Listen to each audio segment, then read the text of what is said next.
시청자 여러분 안녕하십니까? 뉴스타트 2부 시작합니다. 먼저 날씨 소식부터 전해드립니다. 전국에 폭염경보가 내려진 가운데 오늘 서울 낮 기온이 37도까지 오르는 등 수도권을 중심으로 극한 더위가 이어지겠습니다. 기상청은 우리나라 상공에 이중으로 덮인 고기압 아래로 뜨거운 남동풍이 불면서 폭염 현상이 나타난다고 설명했는데요. 오늘 예상 최고 기온을 보면 서울과 경기도 광명, 부천, 오산, 대전이 37도, 광주가 36도, 대구가 35도 등입니다. 기상청은 앞으로 이중 고기압은 다소 약화하면서 이번 주 심한 폭염은 조금씩 꺾일 것으로 전망했습니다.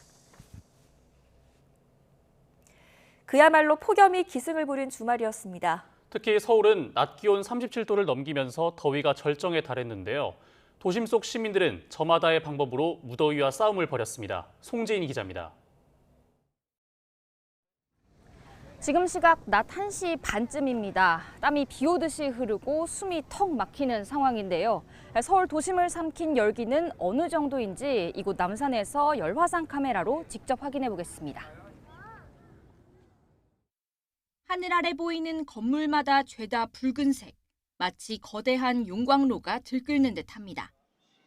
도심 거리로 내려와 보니 무자비한 태양빛을 머금은 건물 외벽은 50도가 넘는다고 찍힙니다.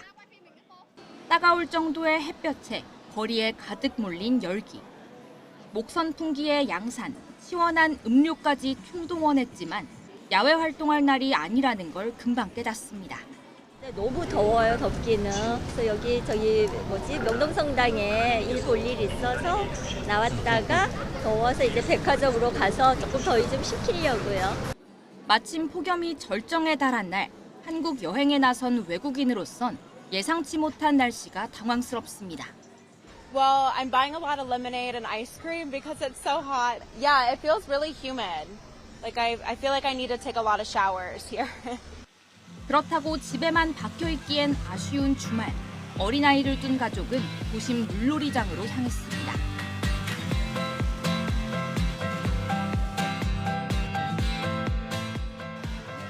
그늘막에서 간식까지 먹으니 이만하면 꽤 성공적으로 더위를 이겨낸 것도 같습니다. 워터파크나 그런 곳 가다 보면 뭐 규모적인 금액적인 부분이나 또 아이들 위치상도 많이 멀기도 하고 좀 힘든 부분들이 많은데 도심 속에 이런 물놀이장들이 잘 형성돼 있어서 또 집 근처기도 하고. 본격 휴가철에 접어든 7월의 마지막 주말. 도심에서 휴식을 택한 시민들은 극한 폭염과 씨름을 벌여야 했습니다. YTN 송재인입니다.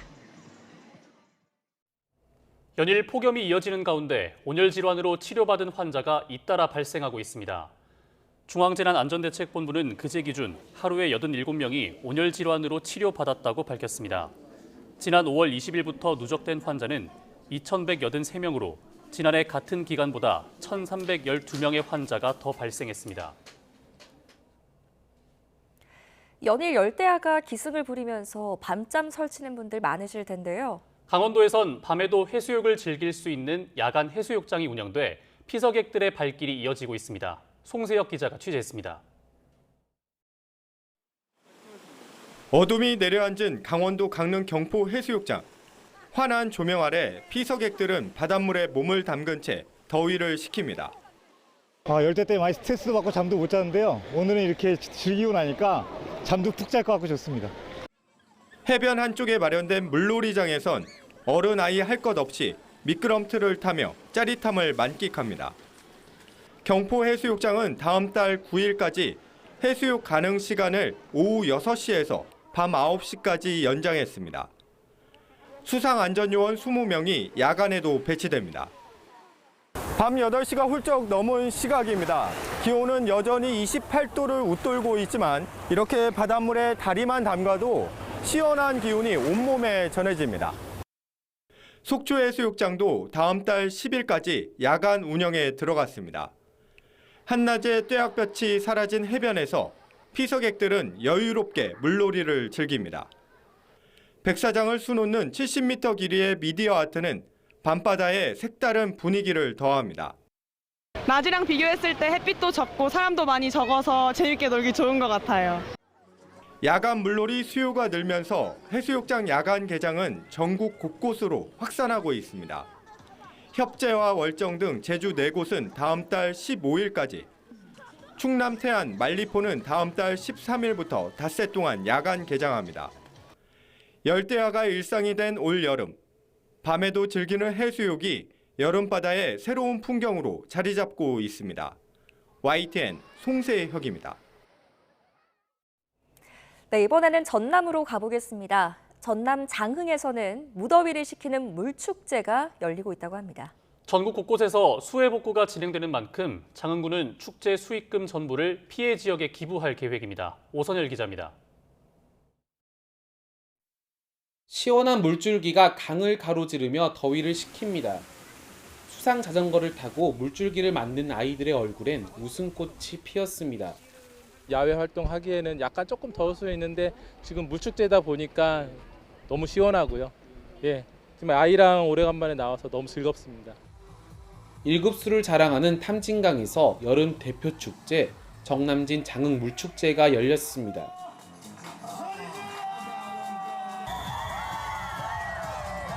흥겨운 음악에 맞춰 물싸움이 시작되자 더위만큼 열기도 한껏 달아오릅니다. 둔치에 만든 수영장엔 어린이들이 물놀이 하느라 마냥 신이 났습니다.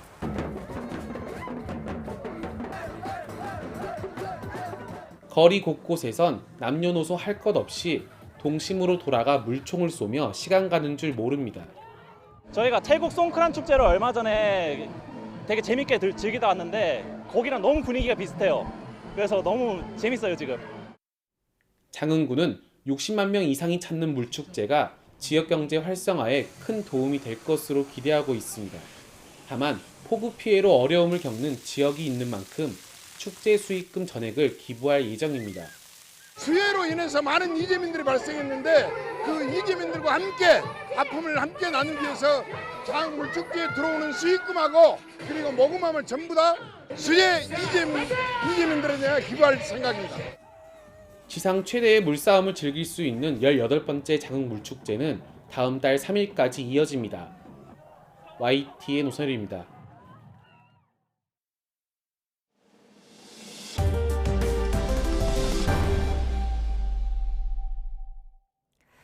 미국과의 관세 협상 시한이 일주일도 남지 않은 가운데 한미 산업장관 간의 이틀째 협상이 종료됐습니다. 김정관 산업통상자원부 장관과 하워드 러트닉 미 상무장관은 뉴욕에 있는 러트닉 장관 사저에서 현지 시각 밤늦게까지 협상을 벌였는데요. 이 자리에서 김 장관은 첫 협상보다 진전된 수정안을 제안하면서 대미 투자와 또 소고기, 쌀을 포함한 농축산물 분야에서 추가 접근을 시도한 것으로 알려졌습니다. 다만 이런 수정 제안에도 러트닉 장관은 한국 측에 더 많은 양보를 요구하면서 협상 타결 수준까지는 접근하지 못한 것으로 전해집니다. 대통령실은 한미 통상협상에서 조선 분야에 대한 미국 측의 높은 관심을 확인했다고 밝혔습니다. 대통령실은 어제 이틀 연속 통상 긴급회의를 연 뒤 보도자료에서 미국에서 협상을 진행 중인 김정관 산업통상자원부 장관이 화상으로 참석해 이같이 보고했다고 말했습니다. 이어 우리 측은 양국 간의 조선 협력을 포함한 상호 합의 가능한 방안을 만들어 나가기로 했다고 설명했습니다. 특히 대통령실은 이번 주 중 구윤철 경제부총리와 조현 외교부 장관이 각각 미국 스콧 베센트 재무장관과 마코 루비오 국무장관을 만나기로 예정돼 있다고도 강조했습니다. 스코틀랜드를 방문한 트럼프 미국 대통령이 교전 중인 태국과 캄보디아의 관세 협상을 무기로 휴전을 압박했습니다. 골프를 치며 하루 쉰 트럼프는 현지 시간 일요일 유럽연합과 관세 협상을 마무리 짓기 위한 협상을 벌입니다. 워싱턴에서 신윤정 특파원입니다. 닷새 일정으로 어머니의 고향인 스코틀랜드를 방문한 도널드 트럼프 미국 대통령.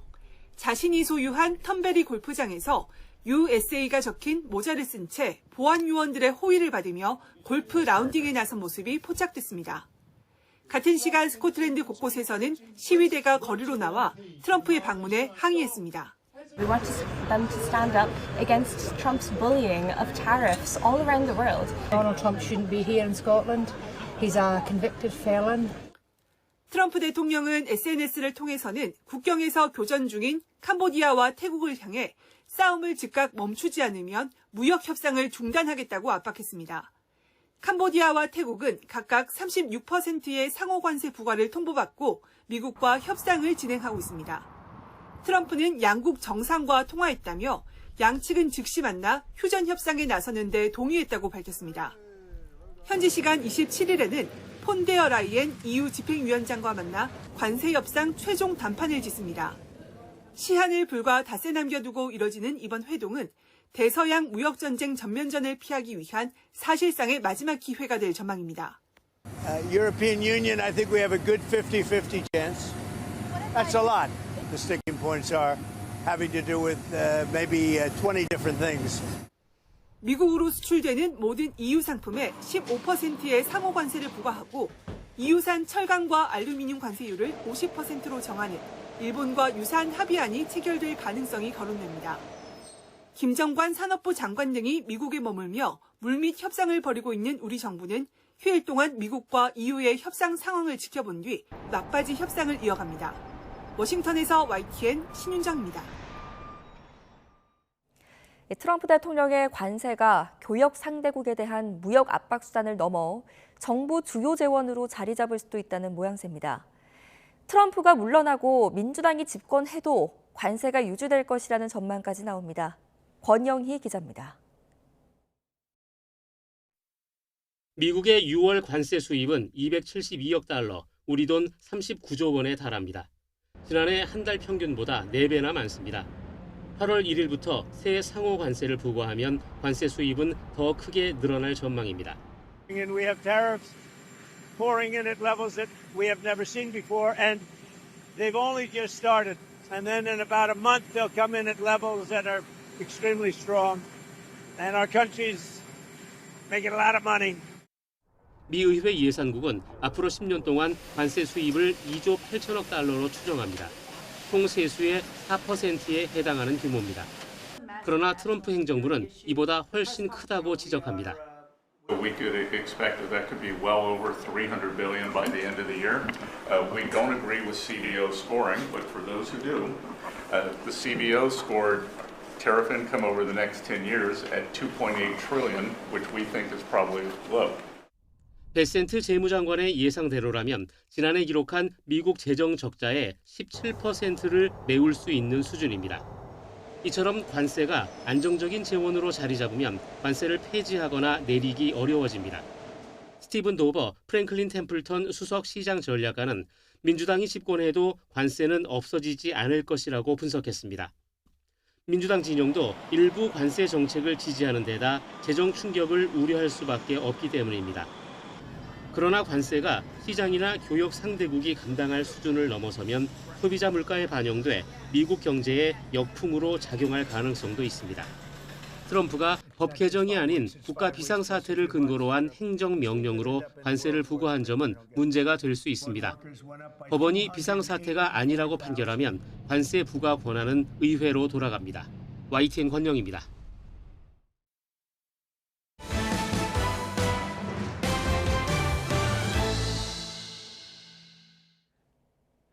공천 개입 의혹을 수사하는 김건희 특별검사팀이 오늘 국민의힘 윤상현 의원을 불러 조사합니다. 특검은 오늘 오전 9시 30분 윤 의원에 대한 소환 조사를 진행합니다. 지난 2022년 국회의원 보궐선거 당시 국민의힘 공천관리위원장이었던 윤 의원은 윤석열 전 대통령 부부의 공천 개입 의혹에 연루됐다는 의심을 받고 있습니다. 지난해 더불어민주당이 공개한 윤 전 대통령과 명태균 씨 통화 녹취에서 윤 의원이 거론되며 의혹이 제기됐습니다. 김건희 특별검사팀이 김 여사가 운영한 코바나 콘텐츠에 대가성 협찬을 했다는 의혹을 받는 송병준 컴투스홀딩스 의장을 불러 조사했습니다. 코바나 콘텐츠 협찬사로 이름을 올린 다른 기업들에 대해서도 수사가 확대될 수 있다는 전망이 나옵니다. 신기회 기자가 보도합니다. 김건희 특검이 김 여사가 운영했던 코바나 콘텐츠에 대한 대가성 협찬 의혹을 받는 송병준 컴투스홀딩스 의장을 소환했습니다. 컴투스 사무실에 대해 압수수색을 벌인 지 하루 만입니다. 김건희 여사랑 기존에 알던 사이신가요? 그 전시회 후원은 어떻게 하시다가 하시게 된 건지 한 말씀만 부탁드리겠습니다. 컴투스는 지난 2015년부터 2019년까지 코바나 콘텐츠가 기획한 전시회에 모두 2억 원 넘는 돈을 협찬했습니다. 당시는 윤 전 대통령이 국정농단 특검팀을 거쳐 서울중앙지검장을 맡았던 시기입니다. 이때 송 의장은 회사 주식을 신고하지 않은 혐의로 중앙지검에서 수사를 받았는데 무혐의 처분을 받으면서 협찬의 대가성 논란이 제기됐습니다. 컴투스가 송 의장의 형사사건 수사를 무마하기 위해 코바나 콘텐츠에 협찬을 했다는 겁니다. 서울중앙지검은 이 의혹과 관련해 송 의장을 수사했지만 무혐의 처분을 내렸습니다. 또 컴투스를 비롯한 다른 기업들의 대가성 협찬 의혹에 대해서도 모두 혐의가 없다고 판단했습니다. 하지만 사건을 넘겨받은 특검은 컴투스 사무실 압수수색을 시작으로 본격 재수사에 나섰습니다. 특검이 컴투스를 상대로 협찬의 대가성 여부 확인에 나선 만큼 다른 기업들에 대해서도 수사가 빠르게 확대될 수 있다는 관측이 나옵니다. YTN 신기혜입니다.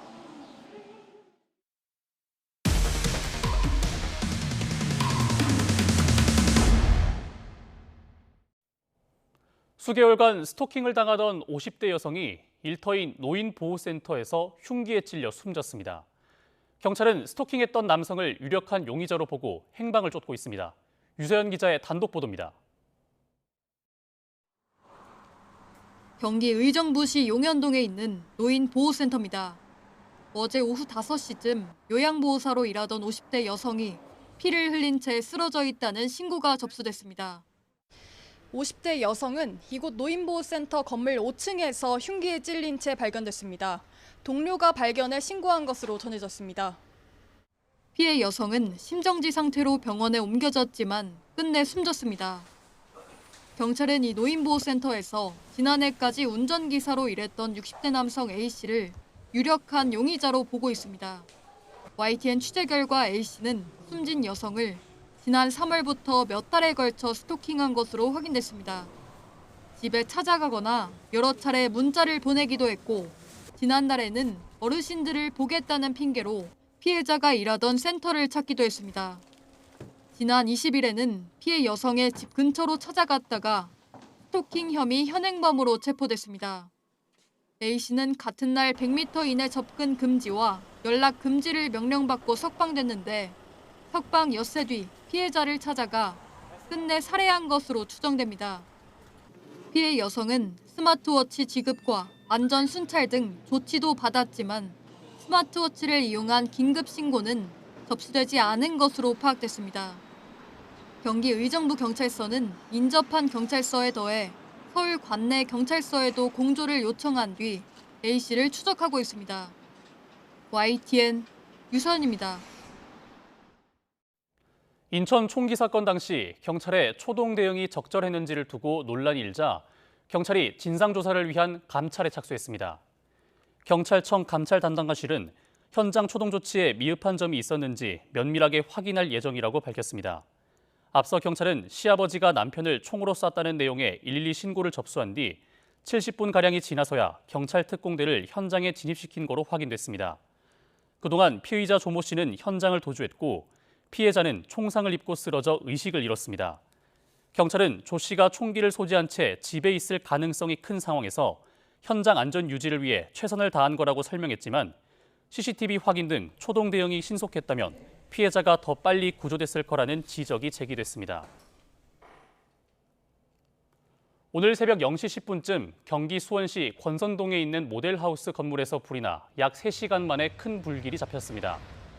다친 사람은 없는 것으로 파악됐지만 부근 차량 통행이 통제됐고 3층짜리 모델하우스 건물은 완전히 불에 탔습니다. 소방당국은 장비 45대와 인력 120여 명을 현장에 투입하고 한때 관할 소방서의 인력과 장비를 총동원하는 대응 1단계를 발령하기도 했습니다. 어젯밤 9시 반쯤 서울 중구 을지로 일가 도로에서 땅 꺼짐 현상이 발생했습니다. 지름 50cm, 깊이 2m 크기였는데 다행히 다친 사람은 없는 것으로 파악됐습니다. 어제 오후 6시 반쯤 세종시 북앙면에 있는 자재보관 창고에서 불이 나 2시간 반 만에 완전히 꺼졌습니다. 다친 사람은 없었지만 자전거 관련 자재가 보관돼 있던 창고 한 동이 완전히 불에 탔습니다. 또 연기가 높이 솟구치며 소방당국에는 60여 건의 신고가 잇따라 접수됐습니다. 민생회복 소비 쿠폰 신청 닷새째인 그제까지 전체 대상자의 72%에게 6조 5천여 원이 지급된 것으로 나타났습니다. 그제까진 출생연도 끝자리를 기준으로 요일별로 신청자를 받았지만 어제부터는 이와 상관없이 누구나 신청할 수 있게 됐습니다. 김준영 기자입니다. 민생회복 소비 쿠폰 신청 첫 주 대상자의 상당수가 지급받은 것으로 나타났습니다. 행정안전부 집계 결과 전체 대상자의 72%인 약 3,643만 명이 신청했고 누적 지급액은 6조 5,703억 원으로 나타났습니다. 지역별로는 경기가 985만여 명으로 가장 많았고 서울과 부산, 경남이 뒤를 이었습니다. 지역별 신청률이 가장 높은 곳은 인천, 가장 낮은 곳은 전남으로 나타났습니다. 신청자의 약 4분의 3가량인 2,696만 명이 신용 체크카드로 지급받았고 지역사랑 상품권 624만 명, 선불카드는 321만 명이었습니다. 정부는 지난 21일부터 오는 9월 12일 오후 6시까지 온오프라인을 통해 15에서 45만 원을 지급하는 소비 쿠폰 1차 신청을 받고 있습니다. 신청 첫 주인 25일까지는 신청자 폭주에 대비해 출생연도 끝자리를 기준으로 요일별로 신청을 받았습니다. 하지만 앞으로 출생연도 끝자리와 무관하게 신청할 수 있습니다. 다만 주말에는 온라인 신청만 가능합니다. 사용처는 대형마트와 백화점, 유흥업소 등을 제외한 연매출 30억 원 이하 소상공인 업체로 사용기한은 오는 11월 30일까지입니다. YTN 김준영입니다. 소강력 대출 규제로 부동산 시장 과열이 일단은 진정된 가운데 이제 관심은 주택 공급 정책으로 쏠리고 있습니다. 이재명 대통령이 3기 신도시 속도전을 선언한 뒤 국토부가 기업체 이전, 군부대 철수 등에 대한 속도를 내는 모양새지만 현실이 녹록지가 않습니다. 차유정 기자입니다. 3만 7천 가구가 들어설 하남 교산 신도시 부지입니다. 재작년 착공했는데 아직 제조업체 공장 창고들이 즐비합니다. 이전 협의가 안 된 제조업체만 1000여 곳이 넘고 수십 개의 송전탑 이설도 아직 해야 할 숙제입니다. 지작물의 보상이 끝나면은 이제 그 다음에 이주 협의를 하게 되고 이주가 끝나면은 뭐 착공하고 공사 진행돼서 뭐 준공하고 입주하고 이런 단계로 가게 되는데 이제 지작물이 많고 보상이 길어지다 보니까 조금 늦어진 측면이 있습니다. 정부가 3기 신도시 공급 속도전을 예고하고 있지만 현장 사정이 쉽지 않습니다.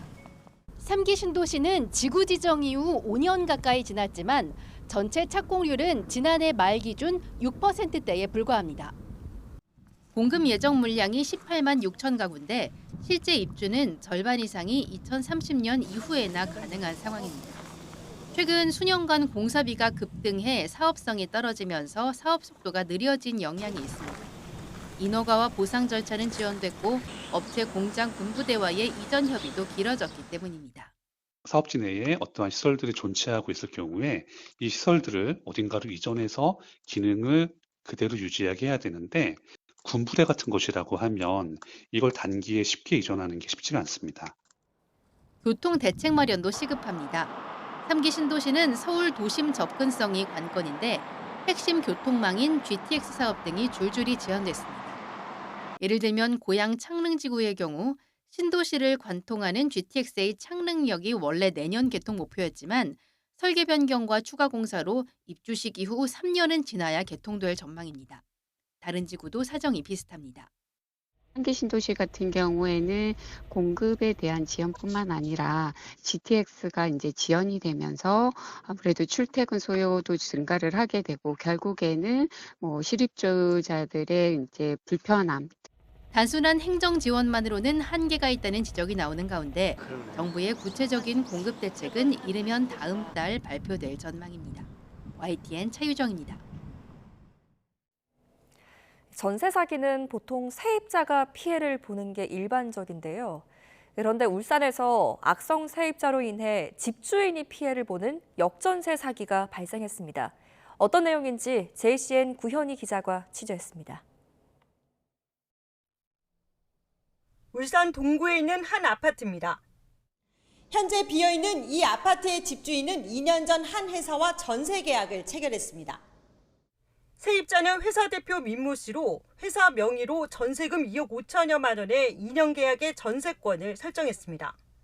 전세금은 전액 현금으로 건넸습니다. 그런데 한 달 뒤 세입자인 민 씨는 회사 명의의 전세권을 담보로 새마을금고에서 2억여 원을 대출받았습니다. 전세금을 이미 지급한 상태여서 전세 대출을 받을 수 없는데도 전세금을 지급하지 않은 것처럼 속이고 부당 대출을 받은 겁니다. 그 후 몇 달 뒤 집주인에게 법원 통지문이 날아왔습니다. 민 씨가 회사 명의로 빌린 돈 수십억 원을 갚지 않아 전세권이 가압류됐고 집주인은 세입자에게 전세금을 돌려줘서도 집을 팔거나 새로운 세입자를 구해서도 안 된다는 거였습니다. 처음엔 빨리 해결하겠다던 세입자는 이후 연락이 두절됐고 말없이 이사를 가버렸습니다. 집을 처분할 수도 새로운 세입자를 구할 수도 없게 된 집주인은 급하게 전세금을 마련해 변제 공탁을 해야 했습니다. 월세는 가능하다고 하셔가지고 월세를 내놨는데 등기부등본을 떼보니 이제 이렇게 가압류나 가처분 같은 어렵고 무서운 단어가 있다 보니 계약을 다 취소하시더라고요.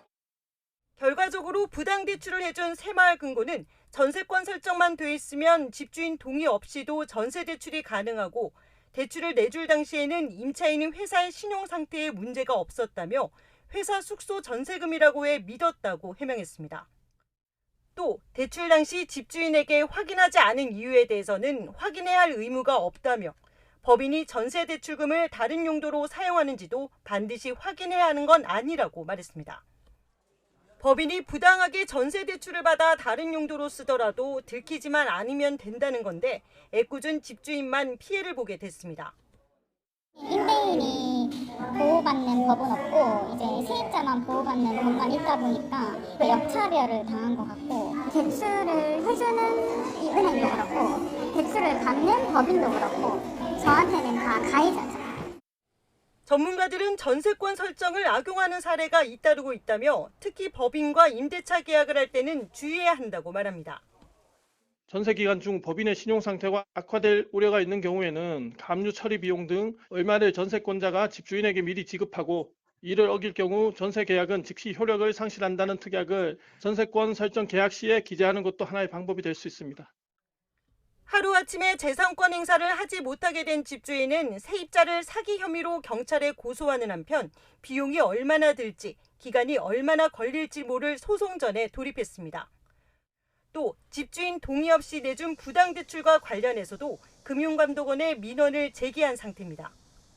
JCN 뉴스 구현입니다. 환경부 산하 국립생태원이 제주 성산읍에 있는 곶자왈 아래 기후변화 관측망 조성을 추진하면서 논란이 커지고 있습니다. 천연림이자 생태계 보고인 곶자왈을 훼손할 수 있다는 환경단체의 반발과 기후변화 연구를 위해서 필수적인 시설이라는 국립생태원의 입장이 팽팽하게 맞서고 있습니다. KCTV 제주방송 문소희 기자입니다. 성산읍 수산리 일대 곶자왈 지대입니다. 함몰지 형태의 곶자왈 특유의 모습이 잘 보존돼 있고 근처에 가시딸기와 새우난 군락지가 서식하는 등 생태적 가치도 높은 곳입니다. 이 지역은 제주도 보전지역 관리조례에 따라 생태계 2등급으로 지정돼 있어 원칙적으로 토지 형질 변경이 금지돼 있습니다.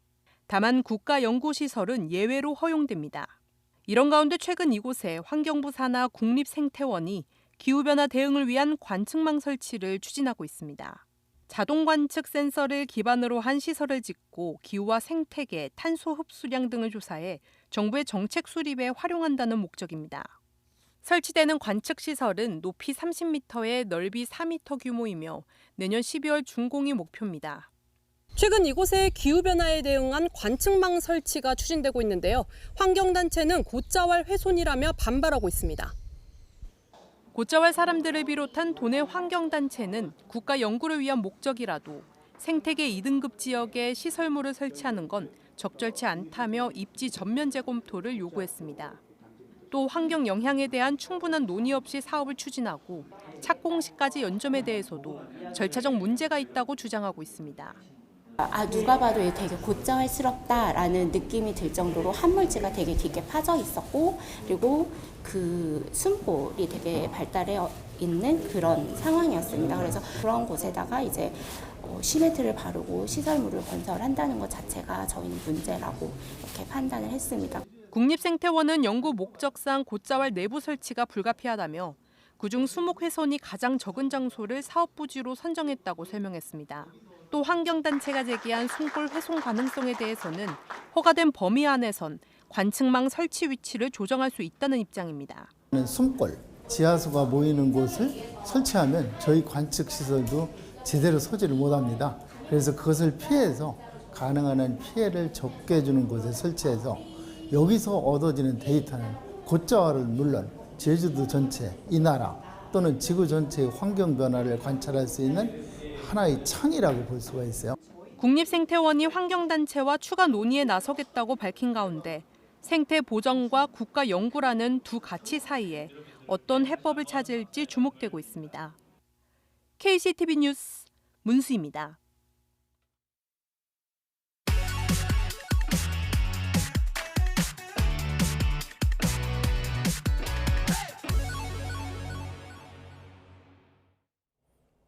새로운 농업 기술이나 건강한 먹거리를 전해드리는 신농업 비즈니스 신농비 시간입니다. 오늘은 아기 식습관에 맞춰 간편하게 만들어 먹일 수 있는 이유식 밀키트 이야기입니다. 오점곤 기자가 취재했습니다. 16개월 된 딸아이를 키우고 있는 지우 씨. 6개월 즈음부터 이유식을 먹이기 시작했는데 밀키트 이유식을 사용하고 있습니다. 애기 키우는 친구들이 없어서 정보를 얻을 때가 많이 없었어요. 근데 이 이유식은 그냥 간편하게 그 팩에 담긴 거 하나만 해서 먹이면 바로 이유식이 되니까 그게 너무 편하고 너무 좋았어요. 10여 분 만에 하루 3끼 분량의 이유식을 간편하게 조리할 수 있는 밀키트 형태의 이유식. 그동안 축적된 2,500만 건의 영유아 식단과 영양 데이터를 분석해서 인공지능 AI와 영양사가 함께 만듭니다. 네, 이유식은 보통 생후 4~5개월 이상의 영유아가 먹는 음식이라서 신선한 재료 그리고 철저한 위생이 아주 중요하다고 합니다. 쌀은 강원도, 나머지 식재료는 서울 가락시장에서 새벽 경매를 통해서 전부 구입합니다. 저희는 무항생제 한우, 닭고기 그리고 30여 가지 식재료로 구성된 이유식 밀키트이고요. 전부 100% 국내산 농산물로 이루어져 있습니다. 밀키트는 영유아의 식습관에 맞춰서 미음과 무른죽, 진죽, 진밥 등 성장 단계별로 4종류로 되어 있습니다. 이유식 밀키트는 온라인 앱 또는 온라인 이커머스를 통해 판매되는데 입소문을 타면서 지난해 매출은 30배 이상 크게 늘었습니다. 네, 첨단 기술과 빅데이터를 활용해서 농식품의 부가가치를 높이는 농상업체를 적극 발굴해서 지원할 예정입니다. 이 업체는 우리와 식문화가 비슷한 일본, 중국, 타이완 수출을 위한 레시피도 준비하면서 해외 진출을 모색하고 있습니다. YTN 오점곤입니다. 챗 GPT 등 인공지능이 일상 속에 빠르게 스며들고 있지만 디지털 소외계층에게는 여전히 먼 이야기인데요.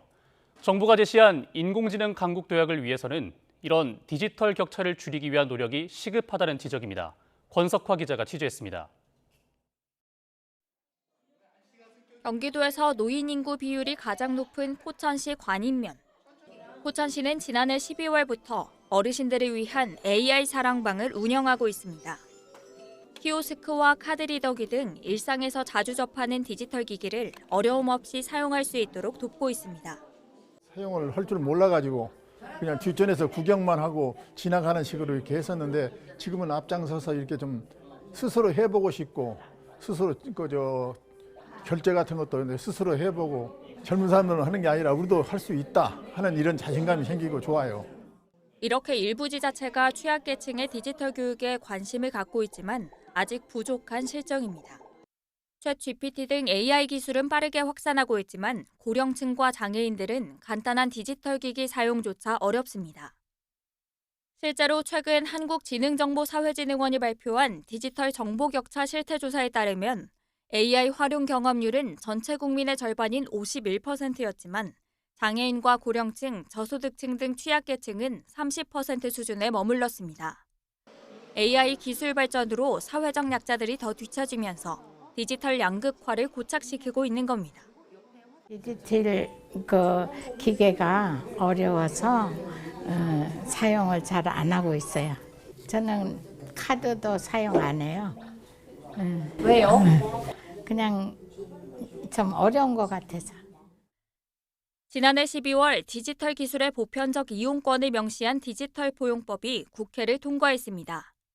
이에 따라 국가와 지자체는 모든 사회 구성원들이 차별 없이 디지털 기술의 혜택을 누릴 수 있도록 관련 시책을 마련해야 합니다.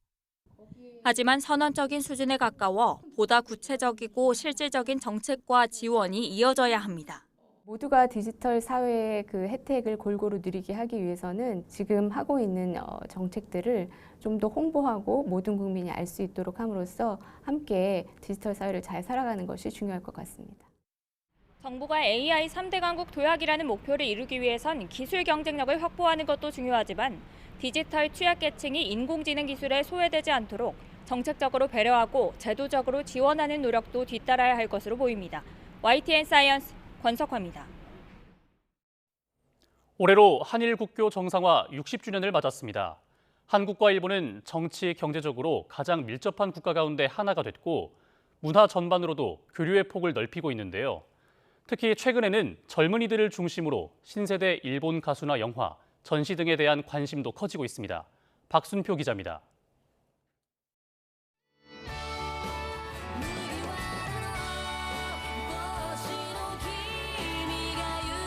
일본의 대표적 신세대 싱어송라이터 아이명입니다.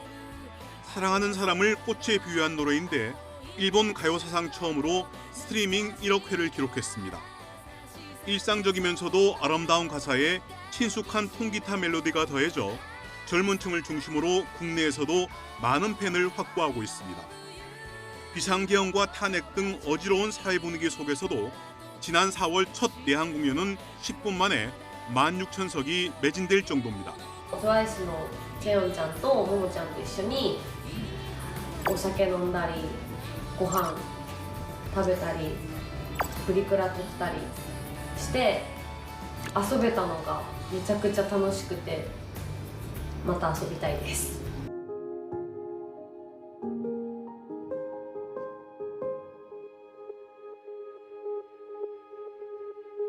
일본 에도 시대의 화가가 전통 복장인 기모노에 가을 풀무늬를 그린 작품입니다. 일본의 중요 문화재 7점을 포함해 도쿄 국립박물관의 대표작 38점이 한국을 찾았습니다. 일본 미술의 아름다움과 밑바닥에 깔린 특유의 정서를 엿볼 수 있어 관객의 발길이 끊이지 않고 있습니다. 완벽한 아름다움 이런 것보다도 어떤 순간에만 느낄 수 있는 찰나의 아름다움을 굉장히 감동적으로 생각을 하는 그런 정서가 일본 특유의 정서라고 말씀드릴 수 있을 것 같은데요.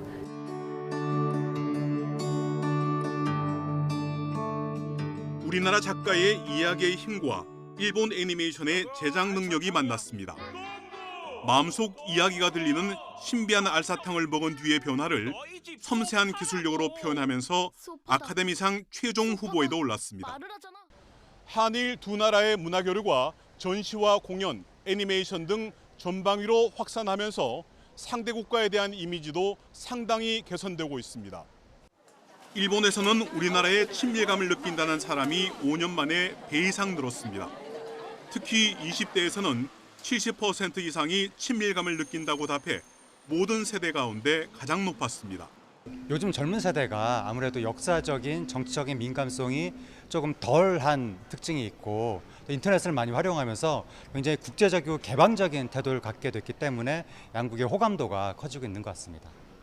일본 문화가 처음 개방된 2000년대만 해도 일본이 우리 문화를 잠식할 것이라는 우려가 적지 않았습니다. 하지만 우리 드라마와 K-팝이 일본에서 유행하면서 오히려 일본이 한류 세계와의 창구가 됐습니다. 적어도 문화에서만큼은 서로를 인정하고 교류를 넓혀나가는 것이 두 나라 모두에게 도움이 된다는 것이 한일 국교 정상화 60주년이 주는 교훈입니다. YTN 박순표입니다. 지난해 상반기 2편이나 나왔던 천만 영화가 올해는 아예 사라졌습니다. 올 상반기 관객 수는 코로나19 때를 빼곤 20년 만에 최저 수준입니다. 김승환 기자입니다. 어두컴컴했던 기존 극장과는 다른 화사하고 산뜻한 느낌이 드는 공간입니다. CGV에서 서울 지역에 3년 만에 선보인 새 영화관인데 규모는 그리 크지 않습니다. 기존에는 조금 어둡고 뭐가 어디에 있는지 잘 모르겠고 했는데 여기는 밝으니까 뭐 티켓팅 하는 것도 편하고 영화 고르는 것도 되게 편하고. 이처럼 새 영화관을 요즘 보기 쉽지 않은 건 그만큼 관객 수가 많지 않기 때문입니다. 올 상반기 전체 관객 수는 4,200만 명이었는데 지난해 같은 기간보다 무려 2천만 명이 줄었습니다. 코로나19로 거리 두기가 해제됐던 3년 전에도 미치지 못하는 수치입니다. 1,000만 영화, 아니 500만 관객을 넘은 영화도 없었습니다. 상반기 흥행 영화 1위에서 3위 모두 관객 수가 300만 명대에 불과했습니다. 극장과 영화계가 안정적인 수입을 얻으려면 한 편당 100만에서 500만 정도 관객이 꾸준히 들어야 합니다. 한국 영화 기준 코로나19 팬데믹 이전에는 이런 기준을 충족시키는 영화가 20편 이상이었지만 팬데믹을 기점으로 이 숫자는 10편대로 뚝 떨어졌습니다. 떠난 관객을 모으기 위해 극장은 무한 변신 중입니다. 좌석 스크린에 힘을 준 특별관이나 콘서트처럼 다양한 이벤트를 열 수 있는 공간으로 탈바꿈 중입니다. 400석 규모 상영관을 뜯어내 극장 안에 아이스링크를 지은 곳도 있습니다.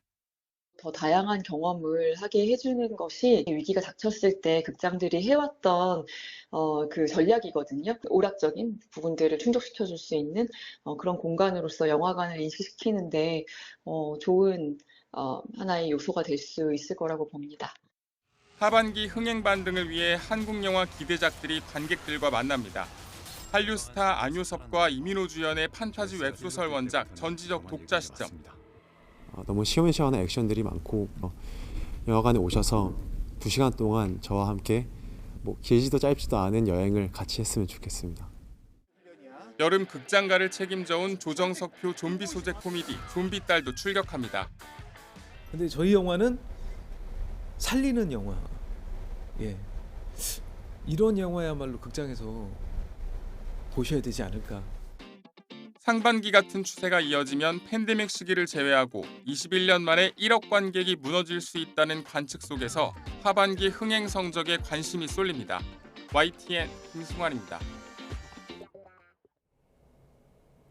얼마 전 코카콜라가 오지랖 넓은 트럼프 대통령의 간섭으로 콜라 제조법을 바꾸기도 했죠.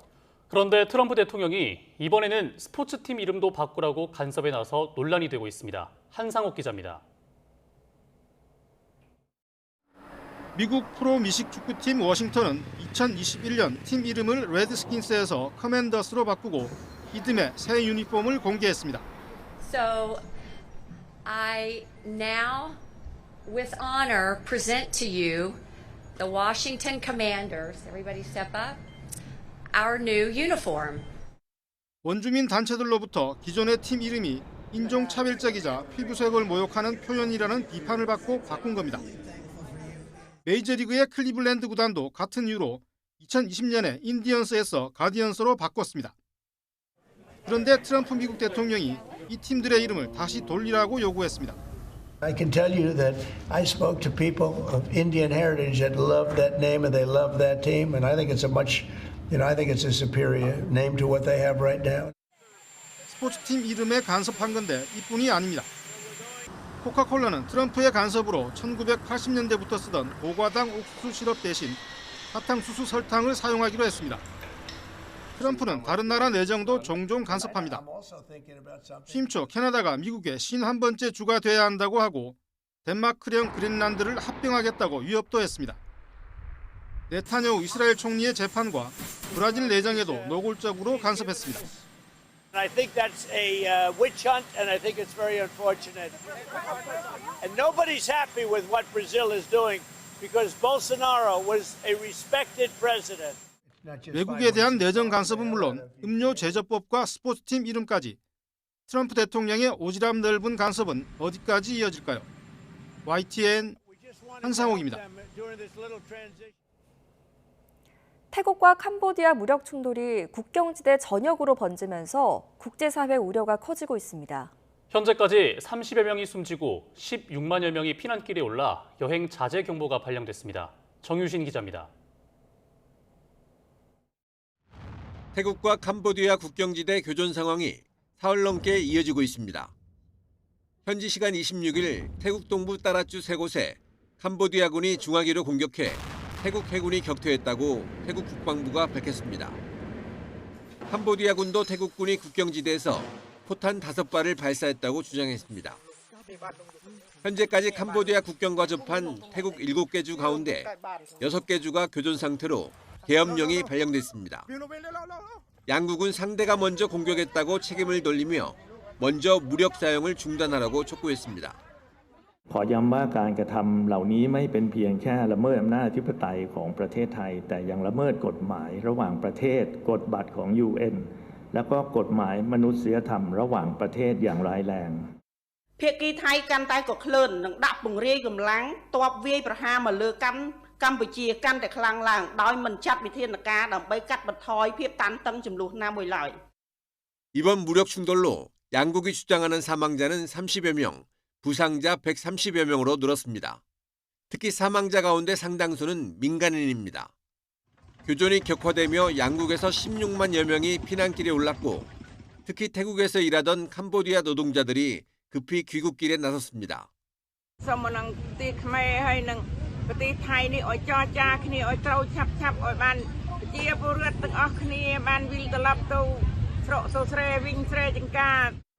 아세안 의장국인 말레이시아가 휴전 중재에 나섰지만 불발됐고 유엔 안보리는 긴급 회의를 열고 평화적 분쟁 해결을 촉구했습니다.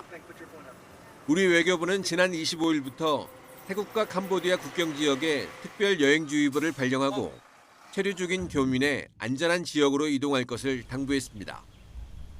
YTN 정유신입니다. 이스라엘의 봉쇄와 공격에 꽁꽁 묶인 가자 지구는 갓난아기를 비롯한 팔레스타인 주민들이 최소한의 식량도 얻지 못해 며칠째 굶다가 숨지고 있습니다. 영유아 4만 명이 아사 위기에 놓였다는 경고가 나왔지만 뾰족한 인도주의적 조치도 휴전 가능성도 찾아보기 힘든 상황입니다. 김종욱 기자입니다. 흰 종이에 쌓인 채 아버지 품에 안긴 아기. 엄마는 눈물로 마지막 입맞춤을 합니다. 아기는 분유를 먹지 못해 영양실조로 고통받다 5달 전 처음 만난 세상을 영원히 떠났습니다. لا ما كانت تاخذ الطعام الكافي انه تقدر يعني 5 شهور تقدر انها تقوم بنفسها مثلا او تكبر على الفاضي يعني كانوا قدها مثلا 가자 지구의 2살 이하 아기 가운데 4만 명은 며칠 내로 굶어 죽을 수 있다는 경고까지 나옵니다. 유엔 산하 세계 식량 기구는 인구의 3분의 1이 며칠째 아무것도 먹지 못하고 특히 어린이와 여성 9만 명은 즉각 조치가 필요하다고 밝혔습니다. Nearly 124 patients were died due to severe malnutrition or severe acute malnutrition, and nearly 84 from them they were pediatric or children. 전체 주민 210만 명을 석 달간 먹일 수 있는 식량이 쌓여 있는데도 제대로 전달되지 않기 때문입니다. 이스라엘은 구호품 반입을 막지는 않겠지만 배급소로 옮기는 건 협조하지 않겠다는 입장. 더구나 무장단체가 전용하는 걸 막겠다며 배급 통로와 국제기구 활동을 제한하고 있습니다. 구호품 반입을 전면 허용하라는 국제사회 요구가 빗발치지만 별 소용이 없습니다. The denial of aid to children and to babies is completely unjustifiable. 실타래를 풀 다른 방법인 미국과 이스라엘, 하마스 간 휴전 협상도 한 달 넘게 지지부진한 상황. 22개월간 이스라엘의 공격에 따른 팔레스타인 사망자는 약 6만 명으로 대부분 민간인이라고 가자 보건부는 주장했습니다. 한쪽에선 군사 공격으로 하루 수십 명씩, 다른 편에선 굶주림으로 아이들까지 매일 죽어나가는 현실 지옥은 출구를 찾지 못하고 있습니다. YTN 김종우입니다.